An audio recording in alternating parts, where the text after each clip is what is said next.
And I want to start right with the data set we've worked with a bit, the Cameron data. So there you have the gene activity of 6,000 genes approximately. It's from yeast, and what you do for each gene, you measure the mRNA concentration. And here's just a single scatter plot you see, where you see the activity of gene YML128C against YFR 053C. A second example is YPL against YMR, and one interesting question to ask is what happens, for example, if one of these genes gets knocked out. So you can delete the gene and reduce the mRNA essentially to 0 values, and it's measured on a log scale. So it would mean you really drag the activity of that gene far to the left-hand side. And the interesting thing is if you do that to the gene on the x-axis, what happens to the gene on the y-axis? Both of these have a strong positive correlation, so you would tend to think, well, if I drag down the gene on the x-axis, the one on the y-axis is going to come down as well.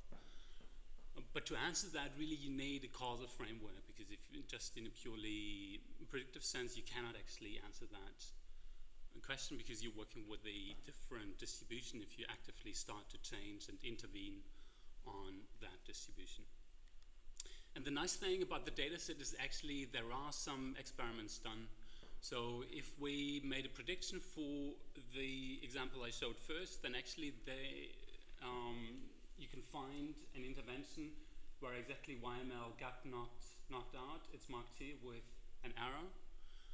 And so you can check exactly what happened to the mRNA concentration of YFR if you knock out the gene YML here.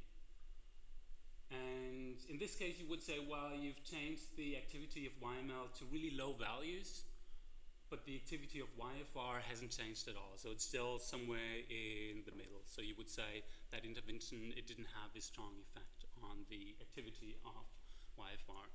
The other example is the opposite. So here you intervened on YPL, and this is the intervention point again. And what you see now, actually the activity of YMR, so the gene on the y-axis, has really been brought down a lot. So you would say that intervention has been successful to a certain extent because intervening on YPL really changed the activity of YMR to be way outside its usual range. And the question is, could we have predicted that on the left the intervention is not going to be successful and on the right it is going to be successful? This is somehow the basic motivation here. Another example is from my favorite news outlet, the article about impact of car color on accident rates. So if you drive a black car, watch out, shade of vehicle makes it more likely you'll be involved in an accident. And then it's a bit hard to read, but they said 47% more crashes happen if you're in a black car compared to a white car. And the reason given is really that with the wrong color, you don't stand out against the background. So they say black, gray, silver, red, and blue fail to stand out against the background, which should raise some alarm flags already, because for black, that's probably an okay argument to make, but for red, maybe a bit less so. And I checked kind of the data source there, and the 47% seems wildly exaggerated. So the study reference shows that the relative risk of black, for example, is 10% higher against white. So that's still significant. And the causal question is really, if everybody painted the car white, would we have fewer accidents? Or if the insurance really offered an incentive to take a white car because you pay less insurance, would fewer accidents happen, or would the insurance be sitting on a loss in the end because everybody's driving a white car, but you still have exactly the same amount of accidents in the end? And of course, that's a causal question here again, just as in the gene expression example. Okay, so there are some different frameworks. The two major ones I briefly want to show. Apologies to the experts. But I also want to say in advance, it doesn't really matter which one of those we use. So the ideas should work in both of them, even though it's a bit easier to express the ideas in the second framework. but we wouldn't have to rely on that.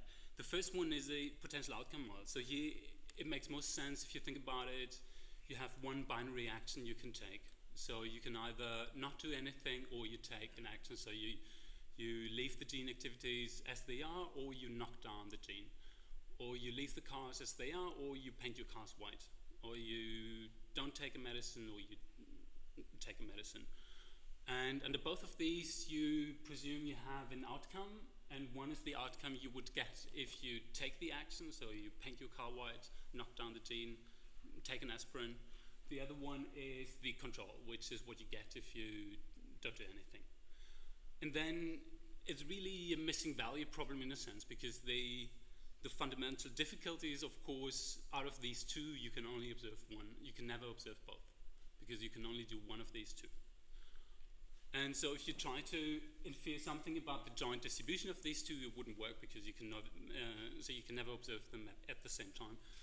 But what you can do is make inference about something like the average causal effect, so the expected difference in treatment versus control, but not on an individual level. And Neyman started with that, and Rubin is probably the main author associated with that framework. So I want to talk a bit more about the structural equation model framework, where you have some variables which you arrange in a graph, and it's a directed graph. It's usually assumed to be acyclic, and for each variable you can just write down an equation in the sense that, for example, for the variable y, which I picked out here, you can write it as a function of its parents and some noise. And you can do that for each variable in the graph. And the parents of the variable are just the nodes, in a sense, pointing directly towards that variable. And in the beginning, if you do that, you might think, well, why all the fuss writing it down like that? And for example, you might get a multivariate normal distribution or some other distribution in the end. Why not just write down the distribution? And so the difficulty seems to be that actually many structural equation models generate exactly the same observational distribution. For example, you could think there's the SEM where car color is really the parent of accidents, so this is in a sense the causal parent for the accidents, and if you change anything on car color, the accidents would change as well. Or it might be the driver character that, for example, if you like fast cars, you tend to pick a red car because these are maybe the red fast cars, and so the red cars on average have faster drivers in them. And the observational distribution between car color and accidents would be exactly the same. Or, I mean, here's an example in a continuous case where you have three structural equation models, and if you just look at the distribution of x1 and y, they all generate exactly the same observational distribution, whether x1 is a parent of y or it's flipped around, so y is a parent of x1, or you have yet another variable x2 which is actually a parent of both x1 and y. In all cases, the observational distribution between x1 and y is exactly the same. So they all seem to be doing exactly the same thing, and then the question is, why do we have different models if they do the same thing? And the reason is, of course, that you can do more than just observational data with them. So an SEM specifies infinitely many distributions. Namely, it tells you as well what's going to happen if I intervene on a variable. For example, you can say an intervention on x1 I picked out, you can model as just replacing the equation you have for x1 with a different equation. For example, you can say, well, I leave exactly the same thing in place, but then I add some additional noise in the end. So I just add some perturbation in the end. Or you can say, well, I just set x1 to 5. So I assume I can really fine-tune the variable and just set it fixed to a value of 5, which would be called the do intervention. Or you can think of any other mechanism which would replace the structural equation for x1. And if you do that, you get a new distribution over all the variables. So here's a picture of the same SEMs where the hammer is kind of the intervention. So here we assume we make a noise intervention on x1. You just add a bit of noise. And these are the same SEMs as before. And what you see is Now the distribution under these interventions is actually not the same any longer across these three. So you see, if you add noise to x1 and xy is really the parent of y, then the correlation between x1 and y is still exactly the same as it was before. So I can compare to the observations before, and you see the relationship with x1 and y is not breaking down in the sense that the conditional distribution of y given x1 is still exactly the same.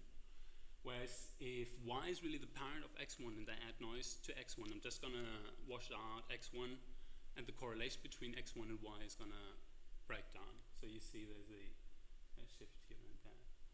And so these different SEMs really specify different distributions if you allow for interventions. Okay, yet a more multivariate example. Suppose you have three variables and a target variable y of interest. Then the blue are again observational data from that model. And here the red are again is the multivariate distribution if you add noise to x1, x2, and x3. And they look pretty similar. The scale has changed a bit, but the relationships are really not so different. And the question is now, if you had both of these distributions and you wouldn't know that the graph is actually of this form, can you find out what are the parents of y? And the first idea you can have is, well, I just pull the data. I don't care kind of where they came from. I pull the data, and then I want to find out which are really the parents of y. So all I have is that distribution, and I want to find out what is the causal parent of y. And for example, you could run a linear regression maybe as a so naive thing to do. So here you just use inar lm, and then you find out that actually all three variables are significant in a regression sense. Of course, there's no causal interpretation here, so this is kind of the wrong thing to do. But if you were to do that, you find out that all three variables are highly significant for predicting y. And our point is more, if you have these different data which are observed under different environments, for example, observational, interventional, or intervention under one intervention type and intervention under a different type, then we can keep them separate. And I just want to show you the output of the software we have as a R package in this example, and the way you use it, you supply exactly the same x and y's for the linear model, but you supply as well a vector which in this case consists of a long list of ones and then twos, where the ones corresponds to the observations of the observational type and two the distributions of the intervention type. You can also call them A and B. You can also have more than just two environments, but you have to say, did that sample come from distribution A or distribution B? And if you do that, in this case, you find that the method we're going to show is actually identifying the third variable as highly significant in the causal sense. So this is exactly the parent, the true parent in that graph. And you get confidence intervals as well. So here you get an output with the causal interpretation. And the main goal of the talk is somehow to show how to do that. For the Cameron data, the scatter plots I showed you in the beginning were, again, these were just pooled data, so I pooled across different environments. And we, again, don't use those pooled observations, but instead, what we do is use that the data actually come again from two different distributions. Namely, you had some purely observational data in there, which are marked blue. And some data points came from a distribution where some genes somewhere were knocked out. So you knocked out a few genes. They have off-target effects and so on. So it's a bit messy, but the main point is you've changed the distribution by knocking out a few genes. And we just use the knowledge, is it from distribution blue or distribution red? We don't require knowledge what exactly happened. So you could have done a lot of so different things here. And our point is that even from this simple scatter plot, you can exclude one thing. This will be one of the conclusions, in the sense that even from that scatter plot, you can exclude that the gene YML is actually the only parent of YFR. It could still be an element of a larger parental set, but you can see it already here, because the point will be that the conditional distribution of Y given X is really changing here. So you have a much broader variance if you condition on X in the red points than in the blue points, whereas you don't see that here. So if you condition on X, you see exactly the same variance. So you cannot really reject something saying the conditional distribution of Y given X is different here, but you can reject that here. And this will be kind of the main idea. And this is also the plausible explanation why actually in the first case the intervention failed, in the sense that the intervention didn't have any effect on the gene on the y-axis, but it was successful in the second example. And where does this conditional invariance come from? It's easy to see if you write down the structural equation model, where for observational data you have exactly the structural equation model specified in the beginning, because you haven't changed anything. For the intervention data, the assumption you have to make is that you did not intervene on Y, but you can intervene on all the other 6,100 genes in some unspecified way. And if you do that, you know the distribution of x1 to xp, however many variables you had, is changed to something. But you don't know what that is necessarily, but you know that the distribution of Y given the parents is still exactly the same. Which means that if you knew the right set of parents, so if you knew the parents of Y and you condition on that, then the conditional distribution of Y given the parents is actually staying exactly the same, no matter whether you have observational data or intervention data, and you can do anything you like to the other variables. That invariance for the true causal set S star of variables you have is not gonna go away. So you know if you had the right set of parents, you would see that. And this has been known, of course, that if you have the right causal variables, then you have this invariance. Now the idea is somehow to turn this around and to translate that into, I think I skipped that, translate it into a data analysis tool, where you say, instead of going the way where you say, if I have the causal model, I know I have an invariant distribution, I turn it around and say, I look for all invariant conditional distributions, and I'm using that to find the causal model and also get confidence statements for the causal models. And you really need data from multiple environments. If you just have observational data, of course, this idea is not going to work, because you have to check for invariance across different environments. If you just have a single one, actually you'll find you cannot do anything, which partially is also based on the fact that we don't make a faithfulness assumption in this case, and you don't have to search over a whole DAX space. And the positive thing is somehow you get confidence intervals out for your causal coefficients. Good. Also from my side, good afternoon. I'm extremely happy and thankful to be here.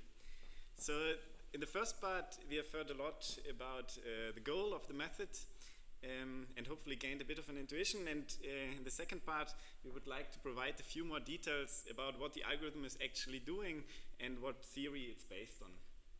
And in order to do so, I sort of repeat this main assumption that we have seen before. So again, you can think of the set S star as being the parents of Y. And so this is what Nicolai called the conditional invariance. So now we assume that for all environments, we don't care too much about the distribution of the x's, but this is the critical thing here. So we assume that the conditional distribution of Y given this set X S star, that this is invariant. It's always the same distribution. So the first thing that we would like to do is we would like to go to a linear setting. And how do we do this? So the first line we can keep the same, but now sort of in the rest of the talk, we would like to assume that the way the Y depend on X S star is linear. And so this is one way of formalizing this. So we say that there exists a vector of coefficient gamma star with the support S star, such that Y is the linear function of the X S star, but it's always the same thing. So here is really where the invariance comes into play. So the vector of coefficients gamma star here doesn't depend on the environment, it's always the same linear function. And also what you see is that the noise distribution, this epsilon, what we denote by epsilon e, the distribution of this noise is also always the same no matter which environment you are in. So this is the main assumption that we are working with, and as Nicolai already said, in structural equation models, for example, as long as you don't intervene on y, this is also satisfied. So now this is just notation, if you like. So we say that the set S star satisfies invariant prediction, or we just say that the null hypothesis H naught S star is true. Okay, this is, if you like, this is just a name. So in order to not to forget the big picture, so in practice, of course, we don't have this set S star, and this is sort of our goal. We would like to find the set S star, and what can we use? We are given data from different environments, and we somehow want to exploit this. So now what's the main idea of our method? So somehow it's quite trivial. So what we are going to do is the following. So we are going through some candidate sets S and always check whether this hypothesis is satisfied or not. So this is the main idea. So we check this null hypothesis for several candidate sets S. So I'm not going into details of what kind of tests we are using. There are several options, and I don't think we claim that there's a truly optimal one. There are several ideas that you can exploit, but I skip over the details here. Let's just say for now that we are given a test that can, given some data, check whether this null hypothesis holds or not. And so how does it look in practice? So for any candidate set S, we always get either that the null hypothesis is rejected or not rejected. And now the first question is, okay, but what happens? So hopefully it's not rejected for the true set S star, but what happens if it's accepted for a lot of different sets S? And now comes sort of the most important formula, I guess, from my side. So here we are saying what we are doing. So you go through all the sets that are not rejected and you take the intersection. Okay, so this is really what the algorithm outputs. We call this S hat of E. Okay, so you check for all sets S whether the null hypothesis is rejected or not, and then you take the intersection. Okay, here's an example. So imagine, of course, this list should be longer, that you go through all possible sets and you always check is this null hypothesis satisfied or not, and you get yes, no, yes, no, yes. And then what do? You take the intersection of all the yes answers. So here you just look for the variables that appear in all accepted sets, and in this case it's only the variable 3. So as a side remark, one of those sets will be the correct set S star, but of course we don't know which one, right? So here, let's say this is the correct one. And now there's some, I would say, feature of the method that is quite trivial to see, but that I think is a quite nice thing to have. So we know that if we have a test with a large probability, this set S star will be accepted. So now what happens? The output, the S hat, takes the intersection over all the accepted sets. But if S star is one of those, all what can happen is that the set S hat becomes only smaller. And what this leads to is the following statement.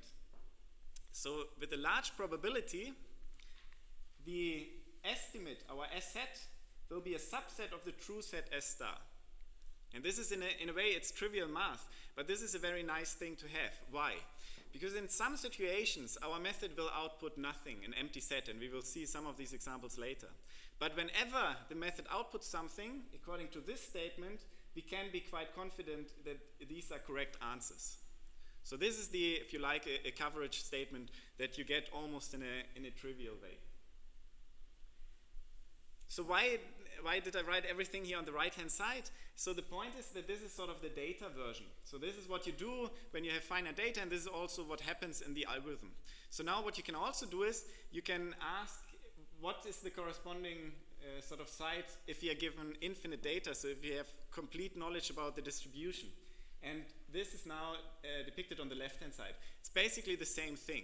So now we have like an infinite data regime, if you like. We have complete knowledge about P. And now the null hypotheses don't get rejected or not rejected, they're just correct or false, right? It's a question, you can just see this, read this off from the distribution.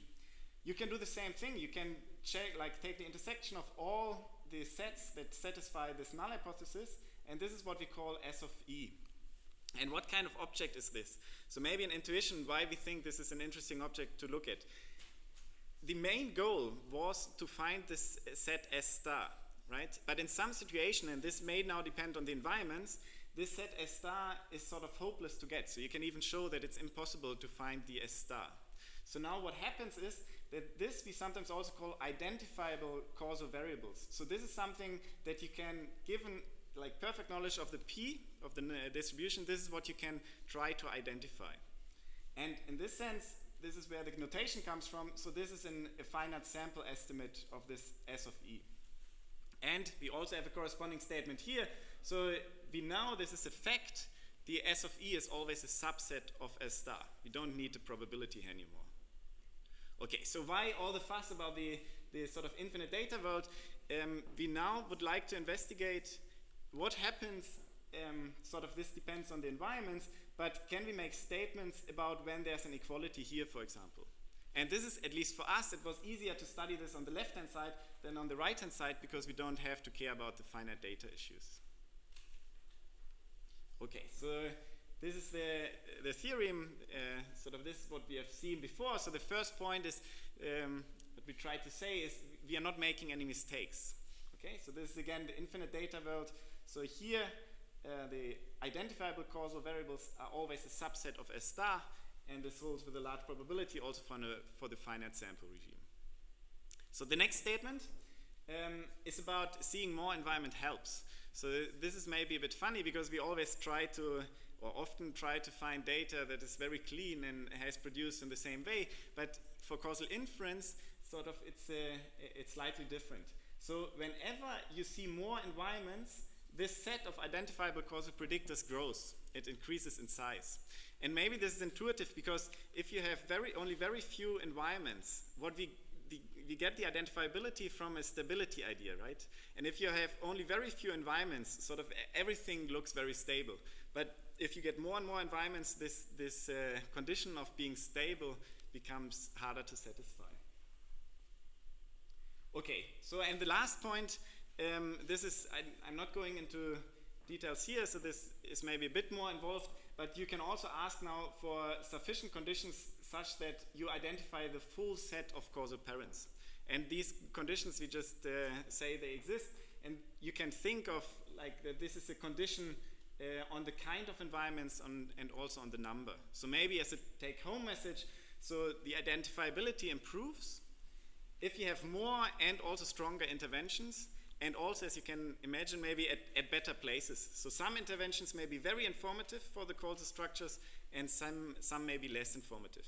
So in general, the more heterogeneous your data is, the better. This is maybe a bit a counterintuitive take-home message here.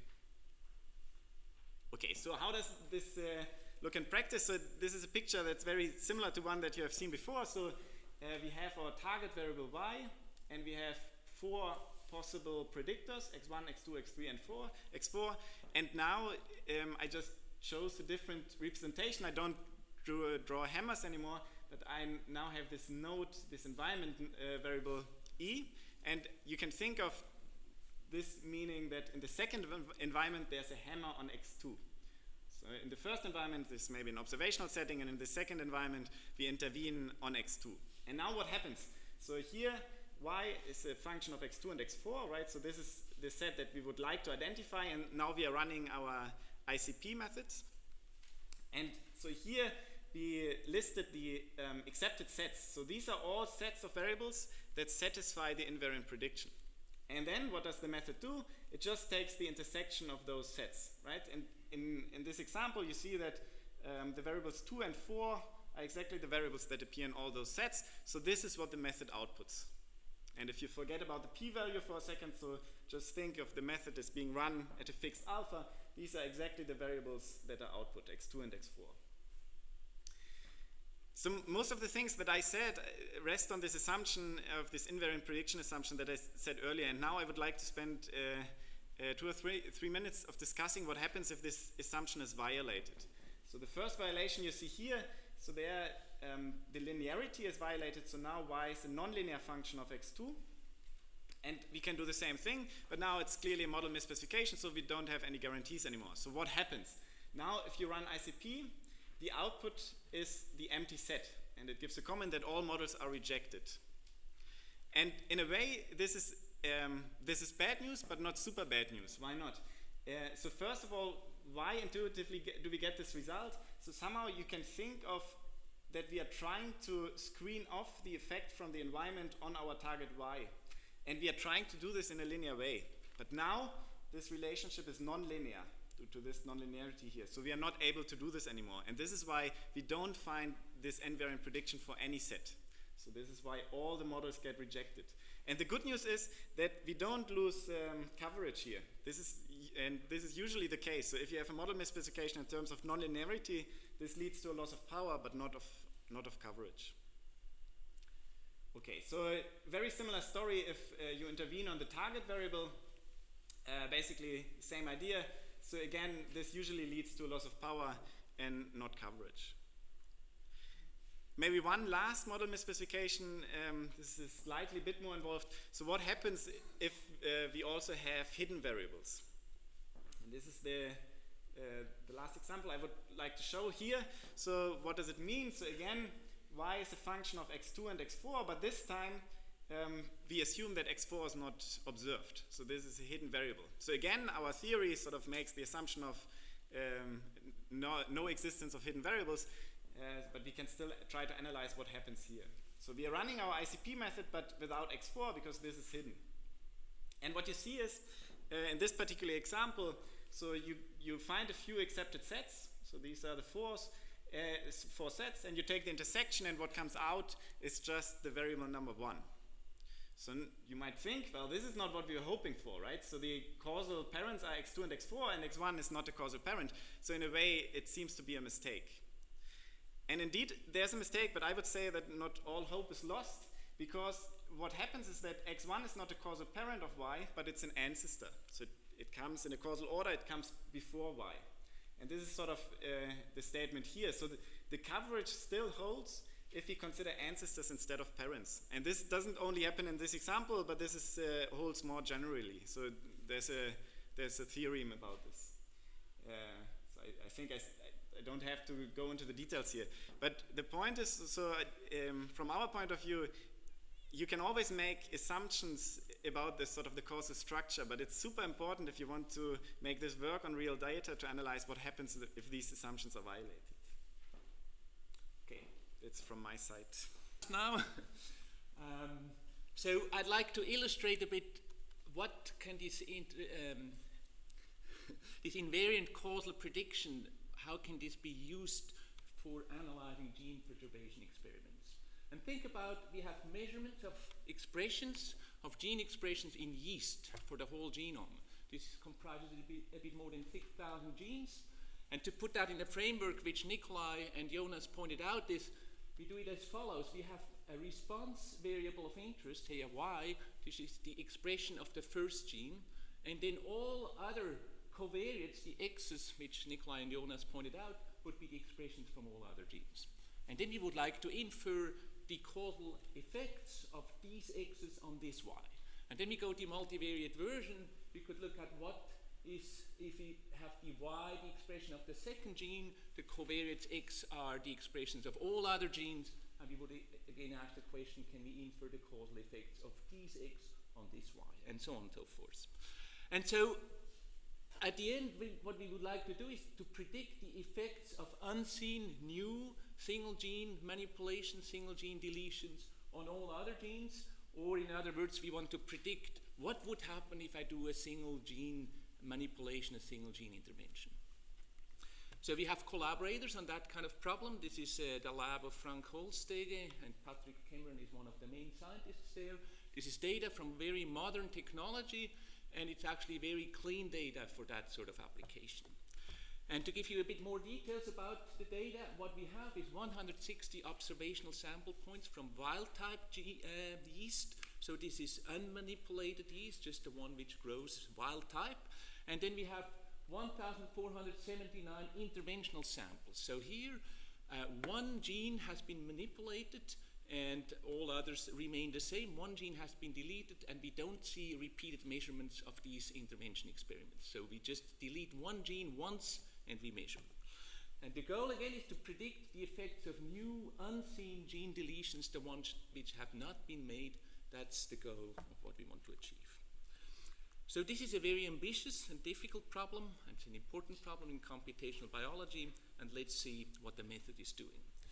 So we do exactly what Jonas and Nicolai explained. We take linear structural equation models. The expression of each gene, I have 6,170 of those, appears once as a response variable, and the goal is to find the causal parents for each of these responses. So the method we use is invariant causal prediction, and now how about these environmental settings, these environmental conditions? We just create two environmental settings. One is with the observational data. This has 160 sample points. And the other environmental setting is pooling all the interventional data together into one other environmental setting. That's what we use. This is a very high-dimensional problem, so we perform some sort of lasso pre-screening. We run a lasso regression of y versus x that selects some x variables, and then we subsequently use the selected variables in this invariant causal prediction method. We do a training test data splitting. So training data is all observational and 2/3 of the interventional data. We put 1/3 of the interventional data aside, and we want to predict that 1/3. We repeat this over the 3 blocks. We have a multiplicity correction, which we have to do because we look at the 6,170 response variables all together. So we do a Bonferroni type correction, and this is the result. So what we find is we get 8 genes, 8 variables, which are significant at the 0.05 level. That means each of these 8 genes causes one other gene. And if you think about this, this is really not very many findings. We only find 8 which causes one other, 8 cause-effect pairs. The total number of possible cause-effect pairs would be this, which is much, much larger. So this is maybe a very conservative finding, but remember, we use a very stringent criterion, Bonferroni correction for family-wise error rate. This is a stringent criterion. And as Jonas and Nicolai pointed out, this invariant causal prediction method might be quite conservative. The beauty of that is we can actually validate. So because we put 1/3 of the interventional data aside, we know, modulo some sort of noise, what actually the true ground truth is. And I'm skipping the details due to time constraints, but because we put the interventional data 1/3 aside, we can try to validate the methods. So let's do that. If you look at the invariant causal prediction method, I find 8 significant cause-effect pairs, and 6 of them are actually true positives. And if I look at competitors, like this is greedy interventional equivalent search, this is PC algorithm, this is marginal correlation only, then they don't have significant statements. I take the top 8 scoring gene effect pairs and I validate, and I find here 2, 2, and 2. And so in this example, this ICP actually has most power, and at the same time, due to this methodology and theory, we also have a control against false positive selections. Okay, this is kind of another view of looking at how many true positives do we find. This is an ROC type plot. So here on the x-axis you see the number of intervention predictions which you do. On the y-axis the number of true positives, the true intervention effects. And this is the ICP method in red. This has the steepest curve.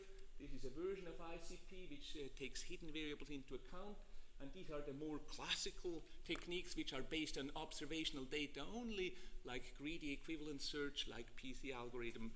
And the gray bars here, they shade actually random guessing. Robustness, you can ask, well, I mean, this is a very difficult problem, but Jonas pointed out, even if the model is not true, even if you have model violations, we have a certain amount of robustness.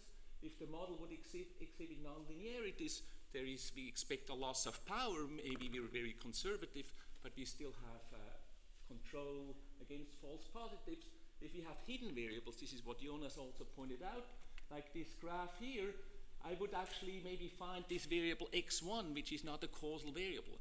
Still, in my application, x1 is an interesting variable. It's the ancestors of y, so this x1 still has a total causal effect on my y. So if I do a gene manipulation on x1, it would still show an effect on y. So that's not too bad in that sort of application.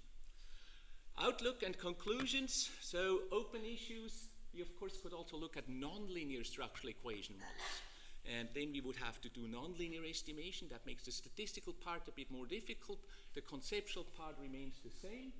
Computationally tractable methods for exploiting hidden variable structures. We have robustness with hidden variables, but we of course could also try to exploit hidden variables to get something more powerful. That's an open issue. We could also ask, can we actually learn these experimental settings? In this example, we just pooled all the interventional data together. This was very rough. Maybe we can do something more clever. This is still an open issue. What we did address is we exploited invariance to come up with a procedure which leads to confidence statements. So we think this is nice, this is useful. And what we should also point out, it is crucial to have observational and interventional data. So this is a different and certainly an easier setting than trying to do causal inference from observational data alone. Thank you very much.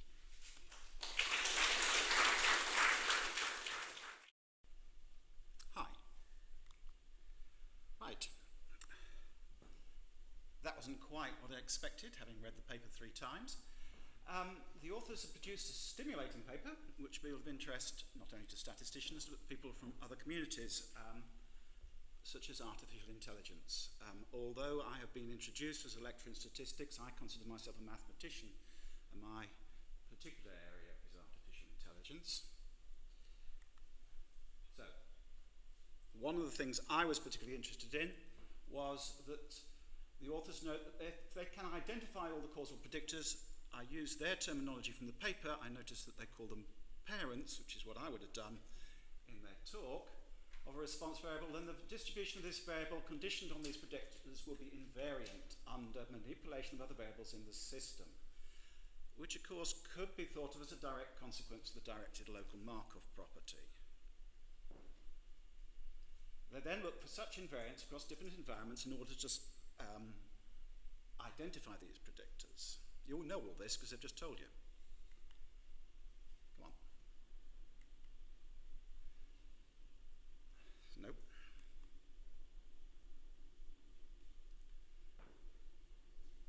The authors have shown that the set of causal predictors is identifiable when manipulations of the system are of certain types. This is theorem 2.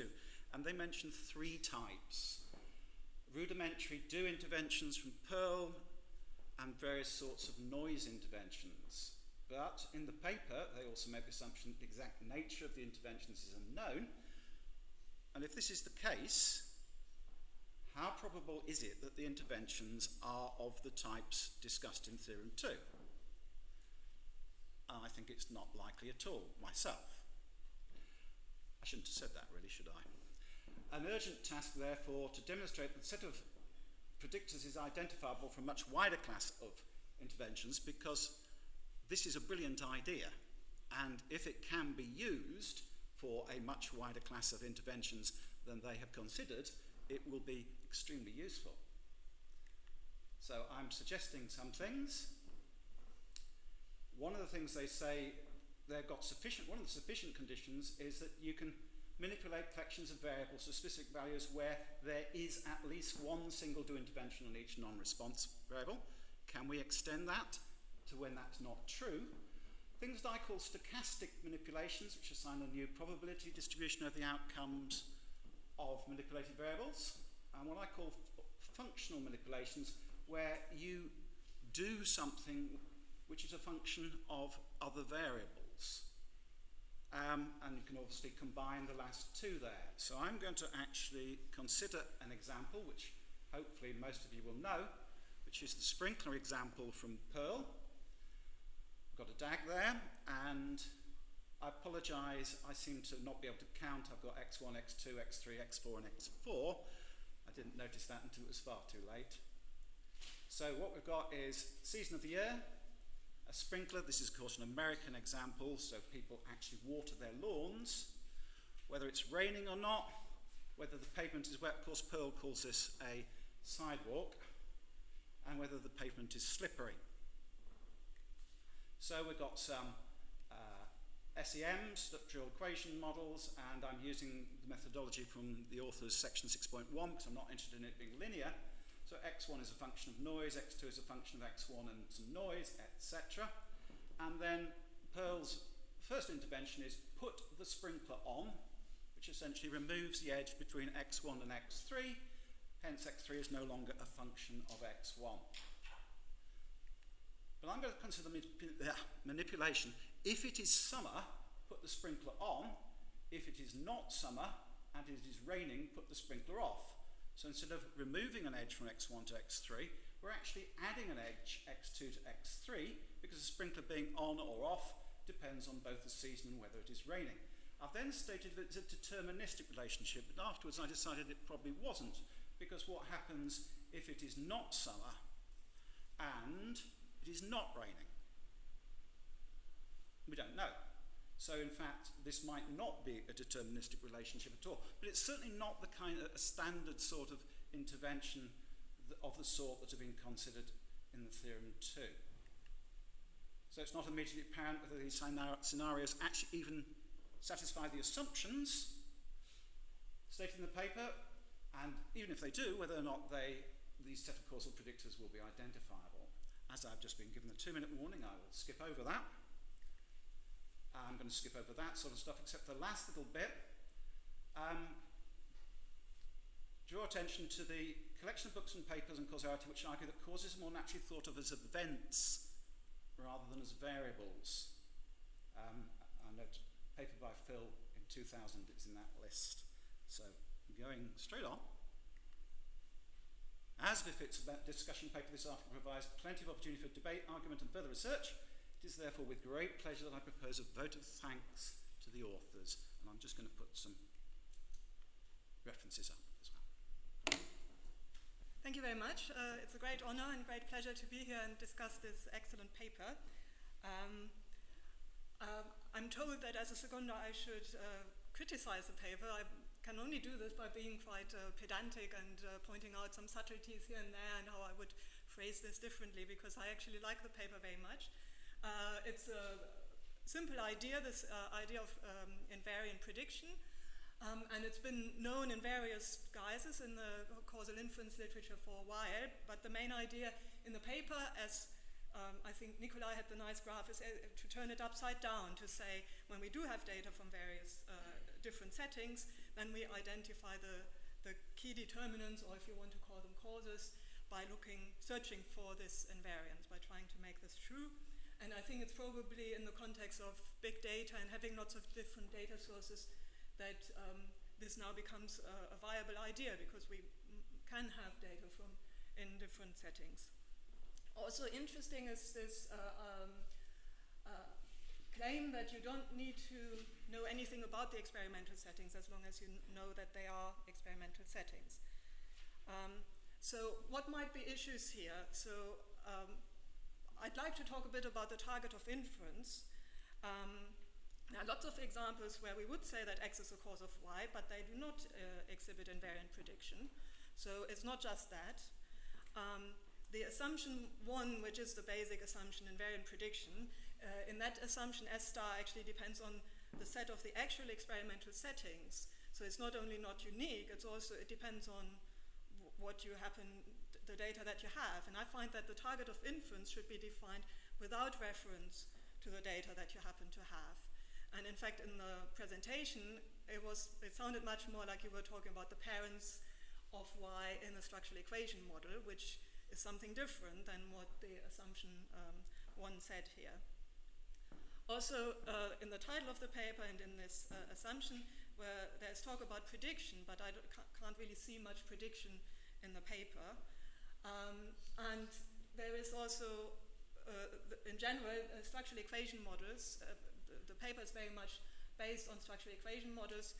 They make very strong mechanistic assumptions, and the question is, can the method be useful in other situations that are maybe simpler and more realistic than those modeled by structural equation models? So I will attempt, if I have time, to a decision theoretic reformulation of this. So the target of inference, the authors kind of first tell us something that doesn't specify a target of inference. They basically say, regardless of where you're coming from, as long as your problem satisfies this assumption of invariance, then we have this method with the confidence intervals and the sets, etc., that will find a set that is with the confidence probability satisfying this assumption. And then they talk about structural equation models and that the parent set satisfies this assumption. But what problems exhibit this assumption, what problems require a structural equation model and the parent set, that's not so clear.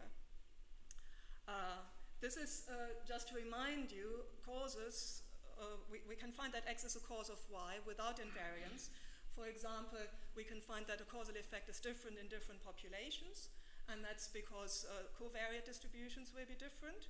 So there is an assumption in the paper that is being violated in those situations, but we still have valid inference about causes of effects of causes. And we might also have, a cause can have an indirect effect via all kinds of intermediate things, and that wouldn't satisfy the invariance assumption if you are intervening in the mediating variables. So there's some sort of claim of completeness and direct causes, at least relative to what we have observed here. So I think it's good practice to always be clear about the target of inference, and I personally like most of all if you can clearly say what is the decision problem that you want to solve, what is the ideal experiment that you would want to carry out, and then it is about prediction. It is about prediction for future decisions and for future experiments, and actually when Peter was talking he formulated it like this, so it wasn't so clear in the paper. So as a decision problem, we might want to consider manipulation of which of a given set of variables that we can manipulate but not assumed complete or direct in any sense will be most effective in steering the distribution of an interesting outcome Y. We could also ask the other way around which ones would be useless, but that's, I don't know if the method could easily be tweaked into doing the opposite. So the guarantee that we get is that what you find are causes, but can we get the other way around, a guarantee that we find the non-causes so we know to omit them. So, and an ideal experiment would be, quite obviously, randomization of all of these. So if we had complete freedom, and this is our question, we would just go and randomize all of these variables and find out which ones are the most effective in steering the distribution. So as I said, I would like to reformulate this a little bit away from structural equation models.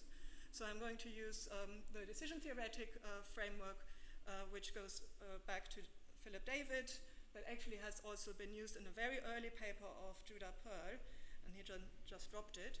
So we would have a regime indicator, sigma, or F in some notation.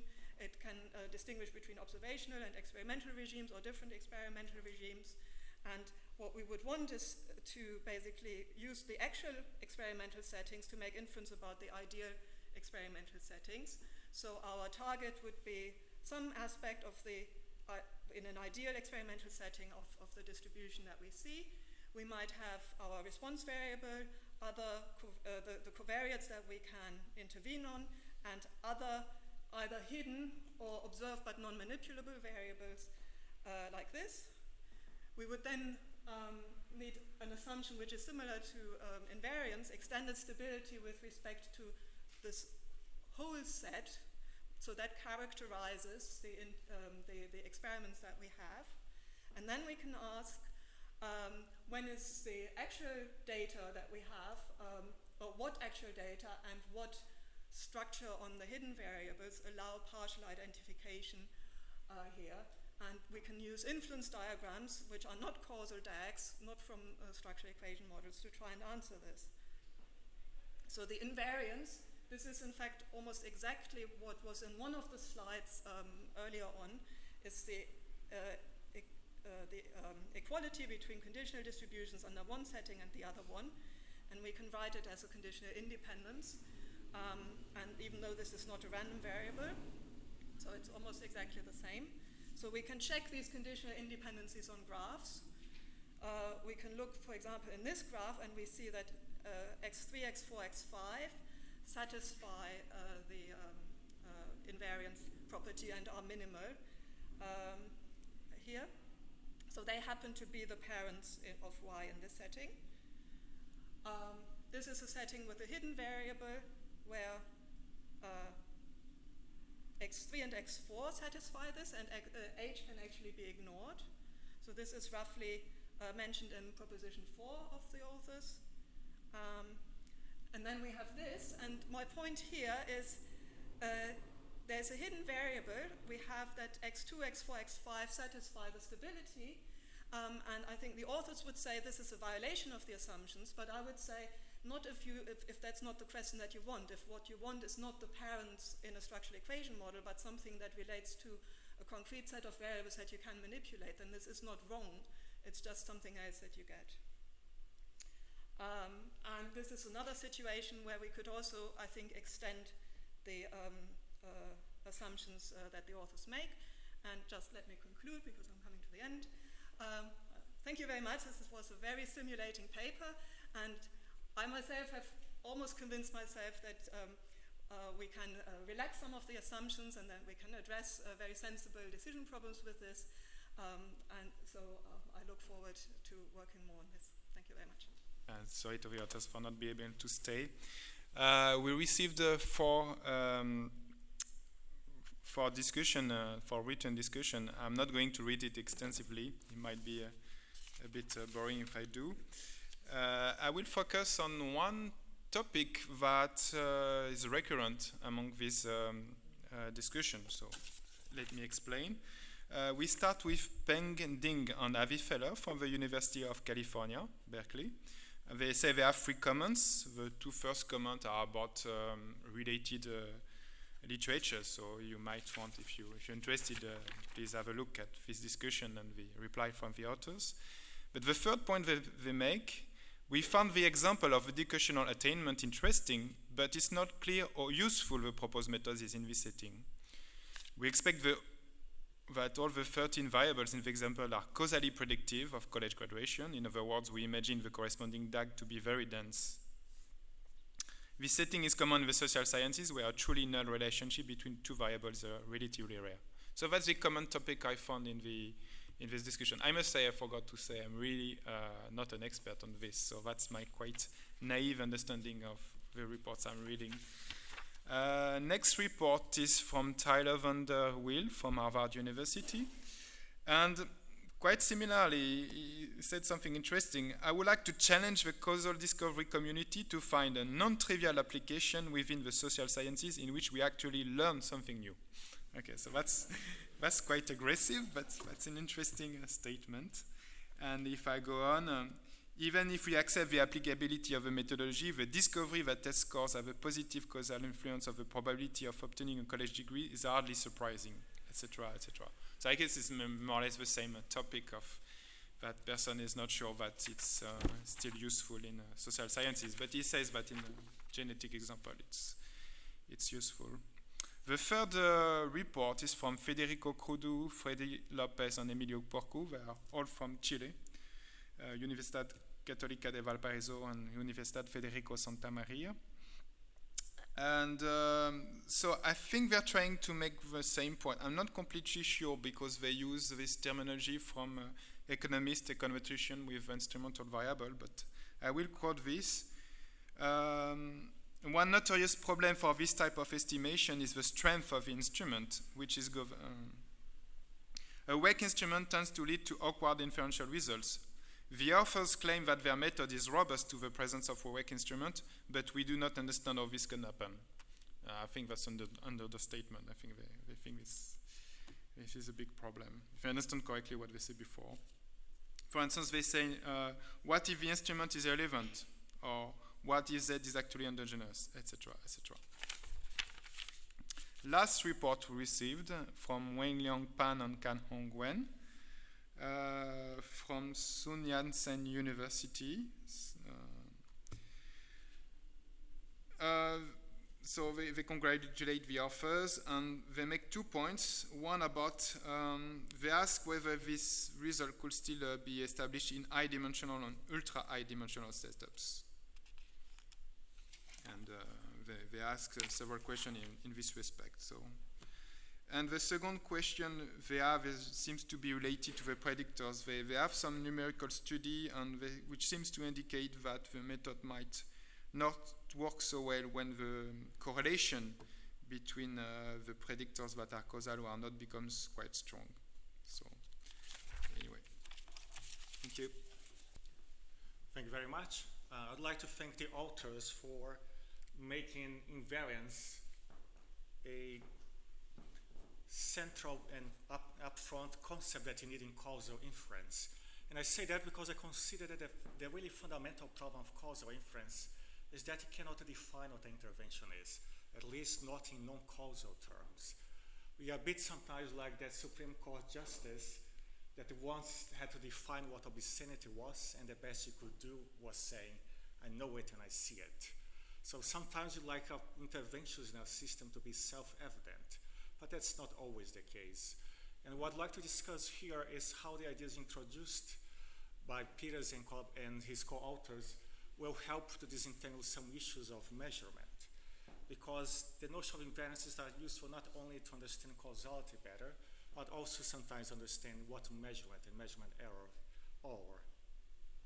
So to give this through a way of an example, let's say we'd like to find the cause effect of gross national product on democratization levels of a nation. And the issue here is that it's not hard to think of ways of changing the gross national product of a country. The difficulty is you have way too many ways of doing that. It's not very clear whether there is one way which will keep an invariance relationship between GNP and democratization level. So how can we start to approach a problem like this? Well, we can do this by introducing some extra layers of modeling there. Thinking, for example, in this classic study from Ken Bolle in the SEM literature, where you're actually trying to relate industrialization levels of a country against its democratization levels. And GNP here just boils down to one particular measurement of this concept, which of course by itself is not easy to precisely pinpoint what it means physically in the real world. But you might think that as you throw interventions in this system, there'll be some invariances that remain there. For example, invariances of measurement. And you can start to think through on what these latent traits here would mean in terms of variables that work as if they were mediators that preserve invariance of measurement under different interventions. And the concepts that we develop here can be carried over to these ideas of trying to define what exactly it is that you're measuring. And we can link this to this wealth of literature on measurement error problems. When you have, for example, regression problems that are covariates measured error. There is much there on discussing how you could estimate these models, how you could pose some assumptions in its structure so you can identify parameters and test some constraints that can falsify these models. But what happens here is this is not really done from a causal framework. And then you can try to see what happens when you try to have estimation of cause effects there. For example, borrowing ideas where some of these measurements are treated as causes of the latent constructs, which allow you to maybe identify some cause effects or reject the possibility of a measure confounding. And you can go further away and link this to recent advances on identifying non-parametric latent variable models, where you'd be able to identify these conditional distributions of measurements given hidden variables and see what would happen under a particular intervention where some marginal distributions would change, but some of the conditional distributions would remain. This gives you a venue by which you could test some of these invariants without requiring parametric assumptions. And this can be extended, for example, even in the case where you have perfect measurements of treatment and outcome, but not of possible confounders. So you can't just use straight away standard adjustment formulas, but you can link this to possible interventions that will try to compensate for imperfect modifications of the system. For example, you can try to link how imperfect intervention could be identified by see whether some sort of negative control would keep its properties even under a change of environment. Even with this change of environment also affect possible confounders between treatment and outcome. So I'd like again to thank the authors for these stimulating ideas, and I'd like to point out they also affect the statistical community at large, including communities such as measurement error estimation. Okay, thank you very much. Philip David, retired. Fascinating paper. Thanks very much to the authors. Very impressive. I've just got some scribbles here, and in the good old days, the Society would prepare a nice transcript of these impromptu comments. I don't know if that still happens. I very much hope so, because otherwise I won't know what I've said. So, anyway, let me point you at figure 1 of the galley. That's what I'm going to talk about. So the figure 1 is based on the idea that there's an underlying structural equation model. But in fact, that won't be we won't know that. And we certainly won't know that the picture which is in front of us is the right picture. So let me suppose that we have data from regimes A and B in figure 1. So we have 5 variables. Y is the one we care about, and 4 x's.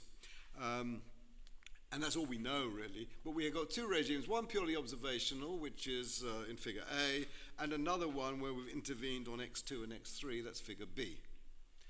That's all we know, except we've seen what happens to the other variables. And we note that there is some invariance across those 2 regimes, that indeed the distribution, in both regimes, the distribution of y given x2 and x4 is the same. We should also note that the distribution of y in both regimes given only x2 and x5 is the same, or given x2 and x4 and x5. So we don't know that in any sense x5 precedes x4. So there's nothing to choose between saying x2 and x5 is the S star we want, or x2 and x4 is the S star we want. So S star is not unique in that case. Now, it becomes unique if we add the third picture, C, and then it has to be x2 and x4. But, so I'm thinking what Vanessa said about what we have and what we would like. We might have A and B. We might like to predict for C. Now, it turns out that if we knew that these were all the right pictures, that x2 and x4 would be the right things to condition on, and x2 and x5 will be wrong. But we don't know that's the right story. And indeed, it might not be. And there's nothing to say that one is better than the other. So I think what I'm trying to say is that the idea that there is a unique S star, which we can sort of pull out, which is the set of causal predictors, is just not the case. And indeed, without knowing anything about what's going on, there's no reason to think that anything which is invariant between A and B will continue to be invariant when we intervene in a different way, as in C. Unless we make some very, very strong assumptions, and when are we justified in making those assumptions? I'm not sure. Anyway, I said it was going to be scrappy. My notes are scrappy. There will be a very clear document coming out of the Society for me to make even clearer, I hope. And when that is ready, I will pass it on to the authors for their comments. Thank you very much. Again, thank you very much for the fantastic and very inspiring paper, which I think will be a lot of things that will come out of that in the future. I'm looking forward to seeing what that is. My comment is going to be scrappy, but on the overheads, I just made them on the train over here.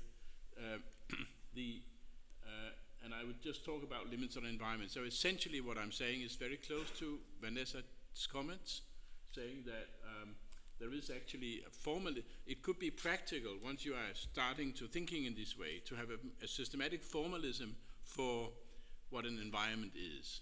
And I'm sort of suggesting that this idea of the limits could actually provide such a one, and maybe could be useful.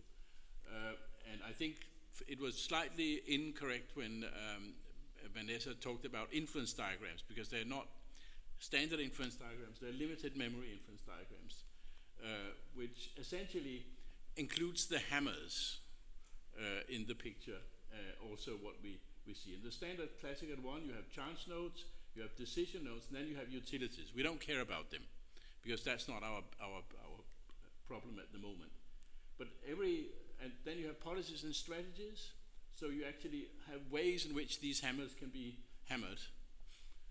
And that is essentially defined by something there which really are the parents. You have policies, and you have a strategy. I think the strategy here was sigma, on Vanessa's overheads.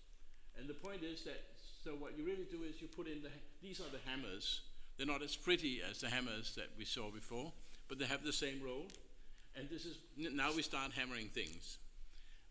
And this gives a very small class of, if you like, atomic or specific manipulation hammers, and that you can look up. These are really, but you could also make more complex ones by letting them depend on other variables in various ways. So in a certain sense, these are defining various types of environments. So a strategy in the decision theoretic, in the limit formalism, is really exactly the same as an environment for what you call, for one of these experiments. And generally, this is the formula for the joint distribution of the chance and environment nodes. So you have ways in which you manipulate, you have ways in which every of the nodes, of the chance nodes, depend on its parents, including the hammers as parents. And you have ways in which the decisions themselves, or the hammering, depends on their parents again. If this has to be true, no matter, has to make sense no matter what the X picture looks like, you probably need to have only decision nodes sitting there, only hammers being parents of hammers. But that's another story. And I just wonder whether you could formalize this notion for, maybe you could actually design causal experiments. You can talk about what's the most optimal way of causal experiments, make you so it was a sufficient type of experiments would be a complete set.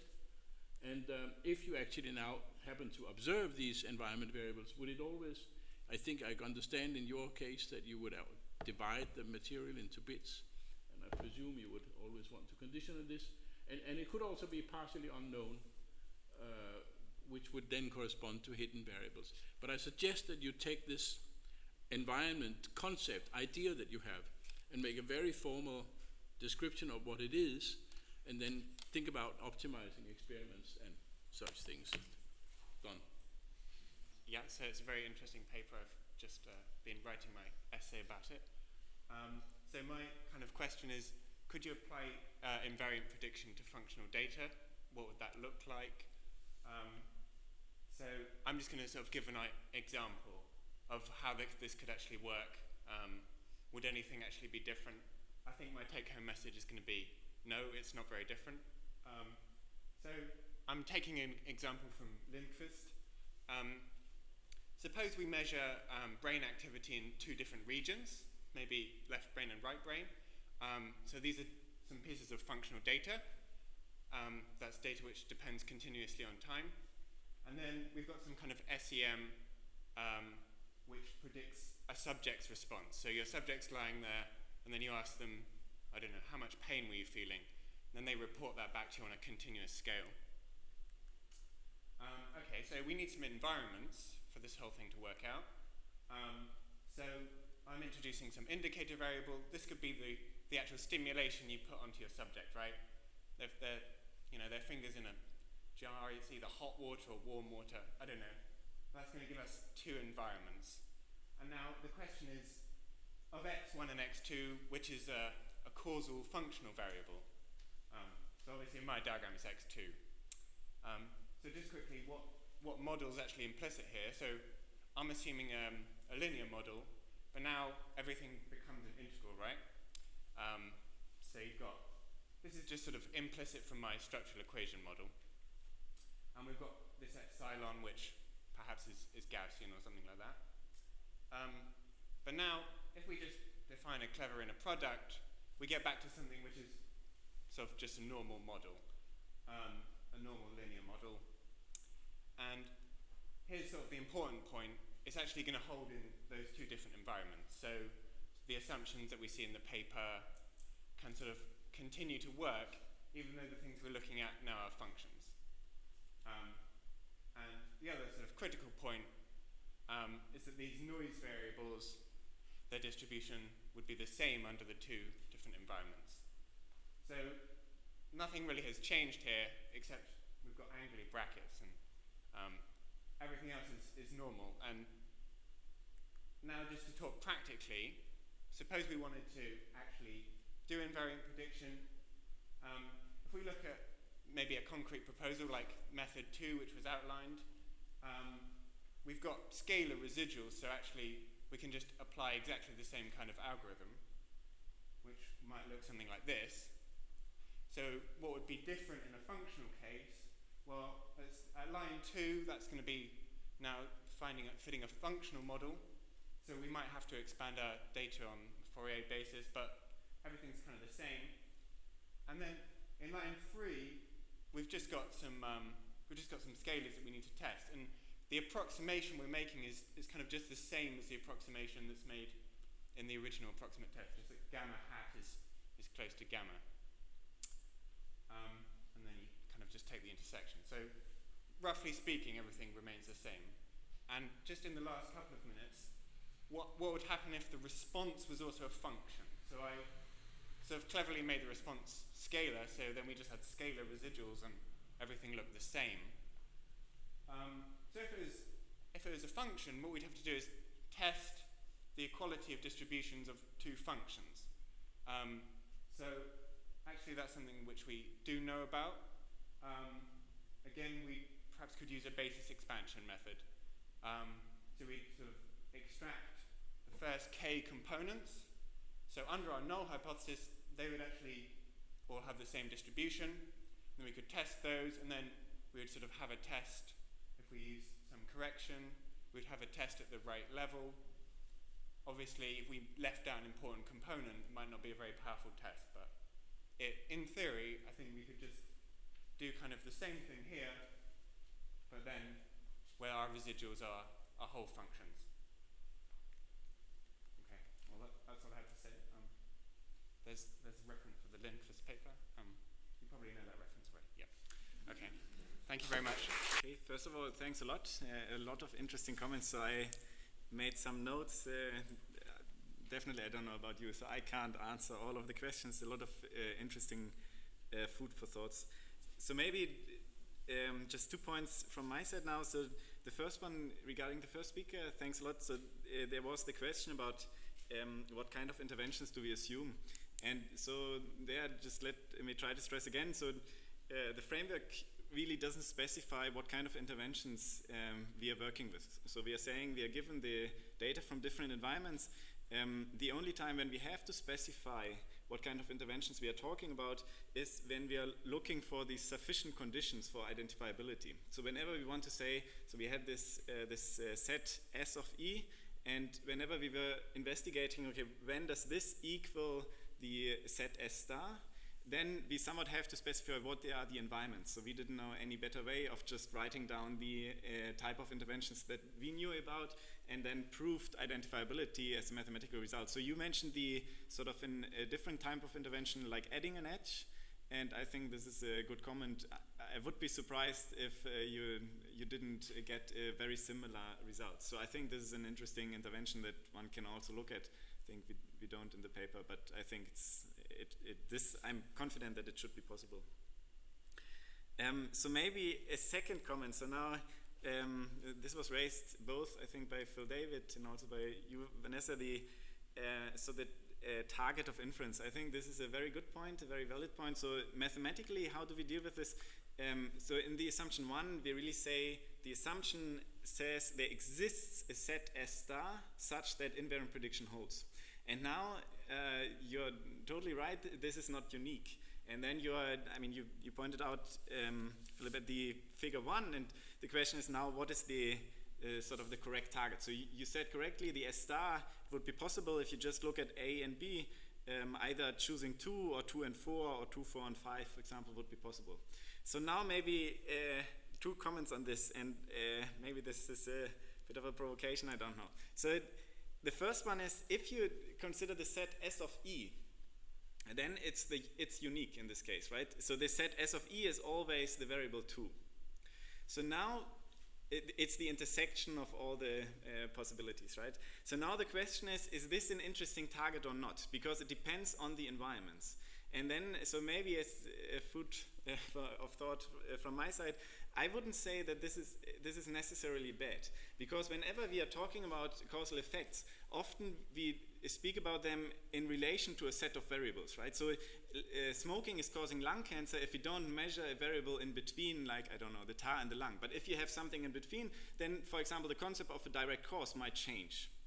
And I think it could be possible that you have a similar thing for environments. So whenever the set of environments change, maybe this is also, maybe it's a good thing that then the identifiable set of causal predictors, this S of E, changes.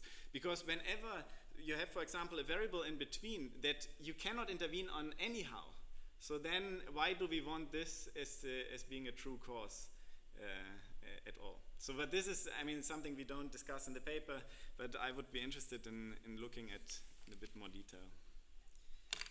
Okay, I think. Yeah, maybe I can make a few comments. Just in relation to the first one is really the case with the interventions you showed, kind of for the Pearl example, that the coverage statement is still true, right? So we still have the probability that S hat is a subset of S star with high probability. That is still guaranteed under any type of intervention. Then there are a few more. So the comment about the lack of prediction, that kind of hurt a bit, because for me it was really, the way I came into that was really moved from applied problems where the prediction was really the starting point, where you wanted to have a model which is going to work under different assumptions, for example, in environmental applications where the predictions you're going to get are true even if you change a lot the predictor variables you have, and that the prediction you have is actually valid under all types of interventions you have, which naturally, of course, leads to a causal model. And I think the way here easiest to translate it into a decision problem, which Stefan mentioned as well. I mean, if you want to look at the intervention which will have the largest impact, you can look at the confidence intervals, for example, for the gammas, which are going to tell you what is going to happen if I change the variables.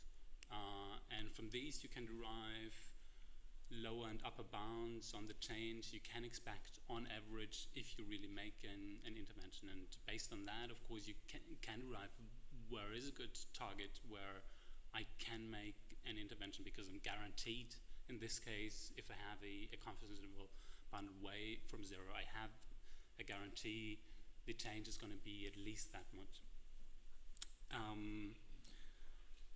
But I should say, I mean, all these comments were really interesting, and maybe the one I can also expand a bit on is the one raised in the written comment about the application to social science, where I know they don't like the sparsity assumption a bit inherent in here, right? Where you say you have a graph and actually just some of these edges exist, where you say, where social scientists would say actually the graph is dense, you have an edge from every node kind of to every other node. And I think definitely, I mean, the sparsity assumption is can be criticized for that, but actually you don't need it here, because you can still just work with the confidence intervals you get for gamma. So you don't have to just work with the set S hat we get for the predictors. You can just say the object of interest is actually the gamma itself, and then you get confidence intervals for that, and there's no reason you should expect sparsity. And I think, I mean, there are a lot more interesting comments, but in the interest of time, maybe I don't know if you want to say something, or yeah. So I appreciated very much all the comments which have been made, and maybe I should add one more perspective. It's essentially already what Jonas said. So the target is this SE, and it's the non-uniqueness of this S star.